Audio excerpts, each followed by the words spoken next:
हिंसा के ये निशान उस दर्द को बयां कर रहे हैं जिसने ममता सरकार के राज में हिंदुओं को दहशत से भर दिया।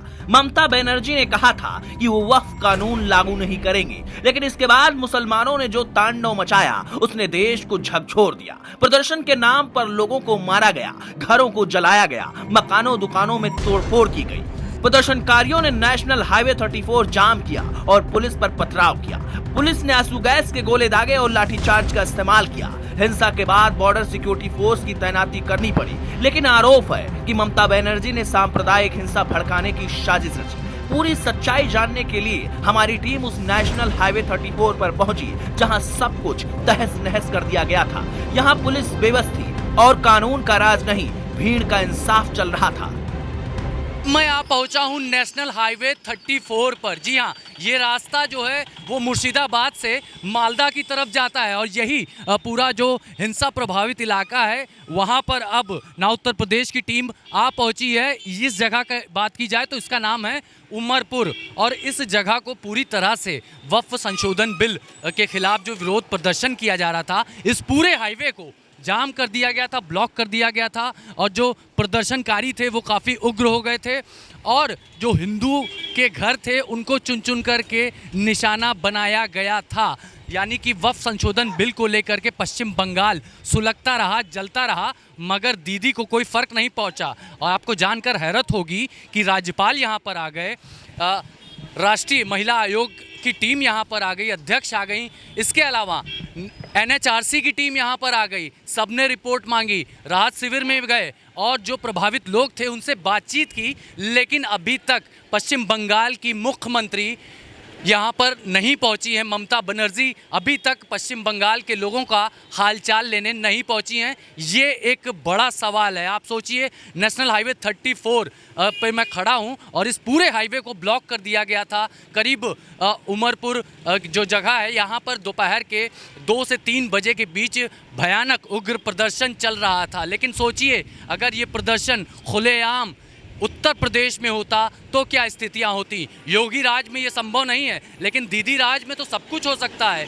यहाँ पर हिंदू अपने घरों से बेघर हो गए हैं और जो परिवार है वो पलायन करने को मजबूर है। यहाँ कभी गाड़ियों की कतारें लगती थी, लेकिन उस दिन जो हुआ उसने पूरे देश को हिला कर रख दिया। स्थानीय लोग डर के मारे घर में छिपे थे, दुकान बंद थी, स्कूलों पर ताले थे। कुल मिलाकर इस हिंसा ने हिंदुओं को खौफ के साए में ला दिया। बहुत सारे घर जला दिए गए हैं और घर के अंदर लोग मौजूद थे।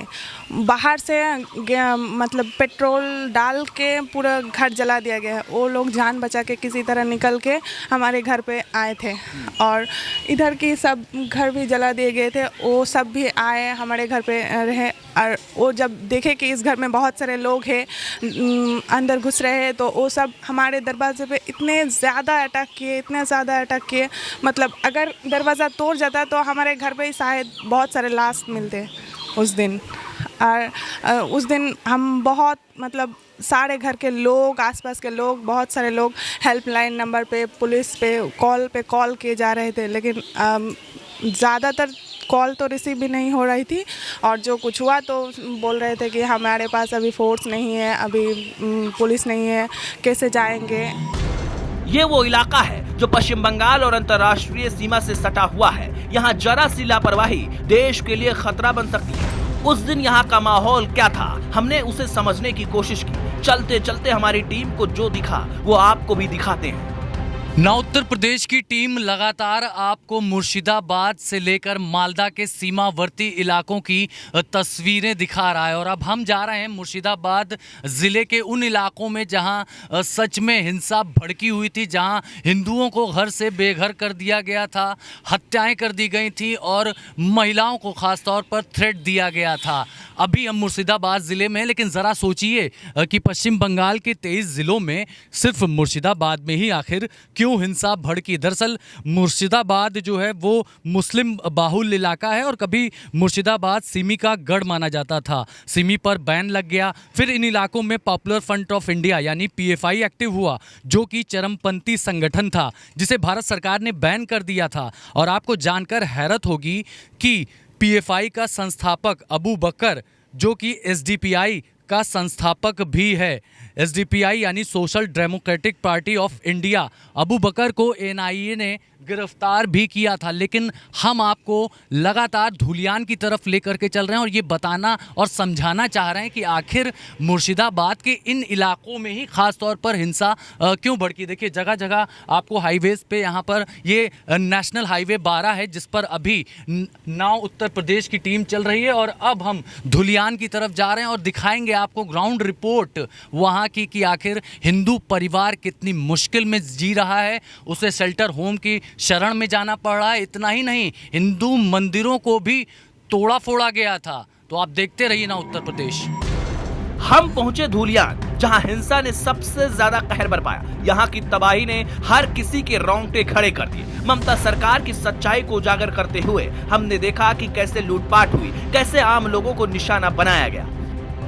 भले ही पश्चिम बंगाल की मुख्यमंत्री ममता बनर्जी धुलियान नहीं आई हो, हिंदू परिवारों का हालचाल ना पूछा हो, लेकिन ना उत्तर प्रदेश की टीम ममता बनर्जी को ये तस्वीरें ज़रूर दिखाना चाहेगी। मेरे बाएं तरफ धुलियान है और अभी मैं नेशनल हाईवे 12 पर मौजूद हूँ, लेकिन जो दूसरी तस्वीरें मैं आपको दिखाना चाह रहा हूँ ये कश्मीर की तस्वीरें नहीं हैं, ये पश्चिम बंगाल की तस्वीरें हैं। देखिए इस बिल्डिंग को, अशोक लीलैंड की बिल्डिंग है और यहाँ पर साफ तौर पर जोरदार पत्थरबाजी की है। आप सोचिए कि वो माहौल क्या रहा होगा जब हज़ारों की संख्या में यहाँ पर जो मुसलमान हैं वक्फ संशोधन बिल का विरोध करते हुए इस पूरे अशोक लीलैंड का ये जो दफ्तर है इस पर हमला कर दिए थे अचानक से। अब हम अंदर चलते हैं और जानने और समझने की कोशिश करते हैं कि कितना भयानक मंजर रहा होगा 11-12 अप्रैल को जब यहाँ पर भयानक हिंसा हुई। तमाम लोग भी यहाँ पर मौजूद हैं। पहले बताया जा रहा है कि इस जगह को निशाना बनाया गया और अंदर जो ये अशोक लीलैंड की बिल्डिंग है इसके भीतर चलते हैं और लोगों से जानने और समझने की कोशिश करते हैं कि उस दिन क्या स्थितियाँ, क्या परिस्थितियाँ रही होंगी और कैसे इन लोगों ने अपनी जान बचाई। जलते हुए दस्तावेज, टूटे फर्नीचर और तबाही के निशान, ये सब उस हादसे की गवाही दे रहे हैं जिसने हिंदुओं के दिलों में खौफ भर दिया। लोग डरे थे, सहमे थे, समझ नहीं पा रहे थे कि कहां जाया जाए और किससे मदद मांगी जाए। मुर्शिदाबाद के धुलियान की जो स्थितियां हैं वो वाकई भयानक है, चौंकाने वाली हैं। और आप देखिए कि किस तरह से यहाँ गुस्साई भीड़ ने उग्र प्रदर्शन किया और उसके बाद जगह जगह जो भी सामान उनको मिला तोड़ दिए। हज़ारों की संख्या में यहाँ पर जो लोग थे वो पहुँचे, अपना विरोध प्रदर्शन दर्ज कर रहे थे। लेकिन चश्मदीद जो उस वक्त इस दफ्तर के भीतर मौजूद थे उनसे ही जानते हैं कि क्या मंजर रहा होगा। क्या नाम है आपका? मेरा नाम है सोनू सिंह। सोनू जी, जब घटना हुई उस वक्त आप यहाँ पर थे, क्या देखा आप लोगों ने? हम लोग देखे यही कि देखिए प्रोटेस्ट रोड का ऊपर में चल रहा था, अचानक से आके हमला हुआ हम लोग का ऊपर में। उस समय करीबन 2000 मतलब लोग इसमें शामिल थे। क्या क्या तोड़ा उन्होंने? क्या तोड़ने में तो देखिए टूटने का तो जो था सारा ही तोड़े हैं ये लोग। कुछ सामान जो है ये लोग मतलब छीन छान के लेके गए हुए हैं। मतलब चोरी भी की, लूटपाट? चोरी भी हुआ है। कैसे घुसे थे वो, किन रास्तों से? इधर से ये मैं देख रहा हूँ लोहे के ग्रिल है वो भी तोड़। ये तो आपका मान के चलिए दुकान का शटर उटर सब बंद था। साइड का एक ग्रिल था, ग्रिल तोड़ के लोग अंदर घुस गए। घुस के ये लोग मतलब कि दंगाबाजी किया है अंदर में। ओके, तो ये लोहे की ग्रिल है, आप देखिए इस ग्रिल को तोड़ दिया गया और उसके बाद अभी फ़िलहाल इसको किसी तरह यहाँ फिक्स किया गया है। ये लोहे की ग्रिल है, मजबूत ग्रिल होती है और ये किसी 8, 10, 15, 20 लोगों का काम नहीं है। यहाँ पर जब तक सैकड़ों की संख्या में एक साथ इसको ना लूटा जाए। ये देखिए साफ तौर पर यहाँ पर ज़मीन पर प्रिंटर हो, कंप्यूटर हो, डेस्कटॉप हो, ये भी तोड़ फोड़ की गई है, इसको भी नहीं छोड़ा गया है। ये बताइए आप ही को क्यों निशाना बनाया? हमको बोल के नहीं, यहाँ जितना हिंदू समाज के लोग थे ये सभी के ऊपर में इस तरह का मतलब कि टॉर्चर हुआ है। मतलब आप हिंदू हैं इसलिए आपको टारगेट? हिंदू हैं इसीलिए हम लोग के ऊपर ये टॉर्चरिंग हुआ है। तो ये आपको क्या लगता है पूरी तरह से साजिश के तहत किया गया है? ये तो पूरा साजिशी है।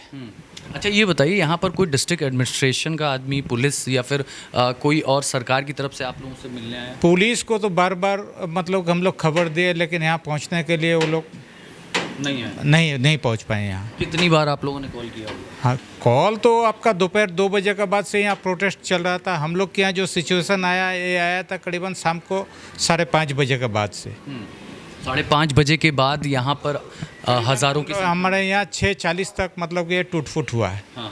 मेरे ऑफिस में। यानी यहाँ पर करीब 1 घंटे तक उपद्रवियों ने उपद्रव मचाया और कोई रोकने टोकने वाला नहीं, कोई देखने वाला नहीं, कोई राज्य पुलिस नहीं। कोई राज्य पुलिस नहीं। आप लोग अपनी जान को कैसे बचाए? हम लोग मतलब जान पर बचे इसलिए कि देखिए हम लोग आपका 5th फ्लोर का ऊपर में हम लोग छत लॉक करके ऊपर में खड़े थे हम लोग। तो सोचिए अपने ही दुकान के भीतर खुद को ही लॉक करना पड़ा, वो भी छत पर। हम वहाँ पे भी चलते हैं और ऊपर वाले फ्लोर पर क्या कुछ हुआ हम खुद ही जानेंगे जो चश्मदीद यहाँ पर हैं। अब हम पहुंचे ऑफिस की पहली मंजिल पर, जहां से सबसे पहले पुलिस को फोन किया गया था, लेकिन कोई जवाब नहीं मिला। देखिए अब हम लोग फर्स्ट फ्लोर पर आ गए हैं। अशोक लीलैंड का ये जो शोरूम था उसमें भारी तोड़फोड़ की गई थी और जो चश्मदीद हैं जिन्होंने भयानक मंजर देखा उनसे लगातार मेरी बातचीत चल रही है। हम देख रहे हैं ये सारे कांच जो हैं तोड़ दिए गए हैं, पत्थरबाजी की गई थी। ये पूरा फ्लोर का पूरा बिल्डिंग का भी मतलब कि शीशा उसा टूटा हुआ है। तो एसी तोड़ दिया गया, कंप्यूटर तोड़ दिया गया, कांच की जो सामान थे वो भी कुछ लूटपाट हो गई, कुछ सामान भी लूटपाट हो गई है। कितना लगभग आपका नुकसान हुआ होगा? मेरा नुकसान करीबन 25 लाख से ऊपर का ही है। 25 लाख के ऊपर का नुकसान हो गया।